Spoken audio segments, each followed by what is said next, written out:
আজি মই দৈৰ এটা সুন্দৰ ৰেচিপি বনাব ওলাইছোঁ।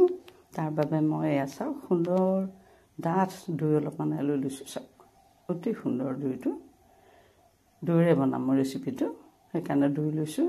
এতিয়া এইখিনি আঁতৰাই ৰাখিম।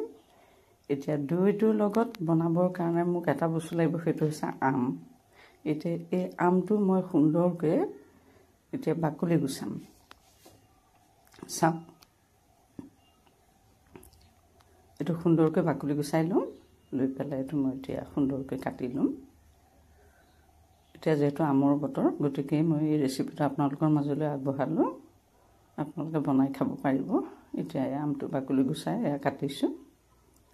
এটা অতি সুন্দৰ ৰেচিপি আৰু মিঠা খোৱাসকলৰ কাৰণে অতি উত্তম এটা মিঠাই বুলি ক'ব পাৰি।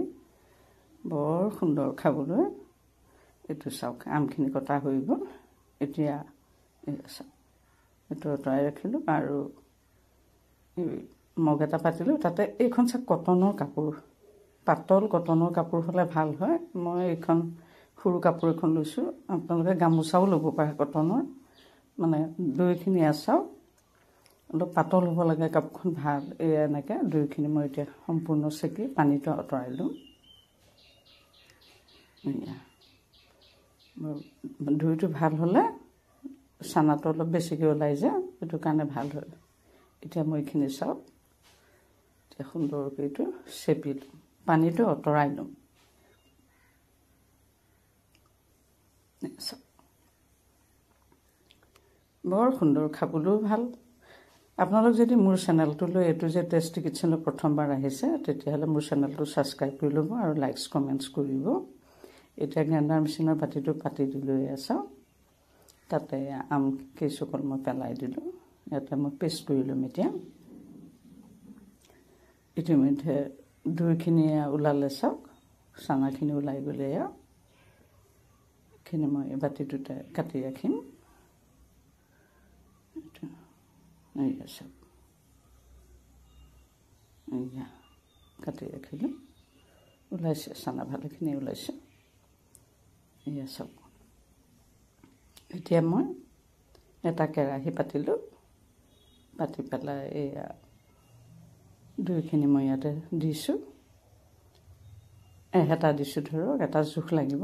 আৰু সেই হেতাখনতে মই এহেতা আমৰ মণ্ড দি দিম। এয়া চাওক দিলোঁ।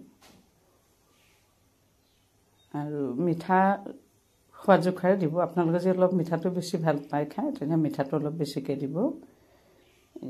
চেনি দিলোঁ ভালেখিনি, আৰু কৰ্ণফ্ল'ৰ ডাঙৰ চামুচেৰে 2 চামুচ দিছোঁ। দি পেলাই এতিয়া এইখিনি মই সুন্দৰকৈ মিক্স কৰি ল'ম। মিক্স কৰাটোৰ ওপৰত বহুত নিৰ্ভৰ কৰে, গতিকে সুন্দৰকৈ মিক্স কৰি ল'ব, পূৰা সানি ল'ব এনেকৈ। ইতিমধ্যে এইটো সনা হৈ গৈছে। এইটো ডাঠ হ'ব লাগিব বস্তুটো, তাহে বস্তুটোৰ এটা জোখ আছে। চাওক ঠিক বেটাৰটো এনেকুৱা হ'ব লাগিব, এইটো জোখৰে হ'ব লাগিব। এতিয়া গেছটো মই জ্বলালোঁ, তাতে কেৰাহীটো পাতি দিলোঁ। বনাবলৈ অতিয়ে সহজ, যিহেতু এতিয়া আমৰ বতৰ। বনাই খাবচোন, ইমান ভাল পাব খাই। এইটো চাওক, আৰু বাচ্ছাবিলাকেতো বহুত ভাল পায় এইটো হেৰি।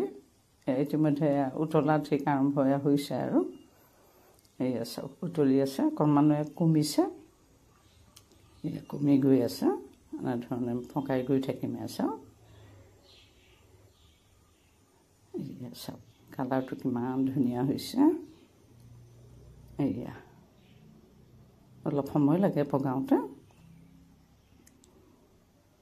মাজে মাজে স্কিপো কৰিবলগীয়া হয় আমাৰ। এয়া চাওক এইটো অকণমান সুন্দৰকৈ ডাঠ হৈ গৈ আছে।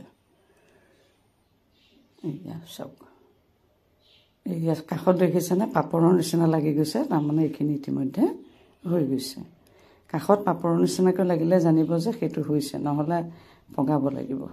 এতিয়া যিহেতু পাপৰৰ নিচিনা লাগিছে, গতিকে মোৰ এইখিনি ইতিমধ্যে হৈ গৈছে। এইখিনি মই সুন্দৰকৈ কাটি ৰাখিম এতিয়া। এয়া চাওক কিমান সুন্দৰ হৈছে দেখিবলৈ। এয়া এইটো পাত্ৰলৈ কাঢ়ি ৰাখিছোঁ। এয়া চাওক এটা অতি সুন্দৰ ৰেচিপি, বনাবলৈও সহজ আৰু খাবলৈতো খুবেই সুন্দৰ। চাওক কিমান সুন্দৰকৈ হৈ গ'ল। মই 2 ঘণ্টাৰ ওপৰে প্ৰায় 3 ঘণ্টামান মই ফ্ৰিজত থ'লোঁ দেই। ফ্ৰিজত থ'লে বস্তুটো ভাল হয়। আৰু ফ্ৰিজ নথকা সত্ত্বেও বাহিৰত থ'লেও একো নাই, খালী বস্তুটো টান হ'বলৈ অলপ ঠাণ্ডা হ'বলৈ দিব লাগিব ভালকৈ। এচকে মই কাটি ৰাখিছোঁ সুন্দৰকৈ। এটা অতি সুন্দৰ ৰেচিপি হয়, গতিকে এই সুন্দৰ ৰেচিপিটো আপোনালোকে সুন্দৰকৈ বনাই খাব। আৰু এটা নতুন ৰেচিপিলৈ আপোনালোকৰ মাজলৈ আহি আছোঁ। ভিডিঅ'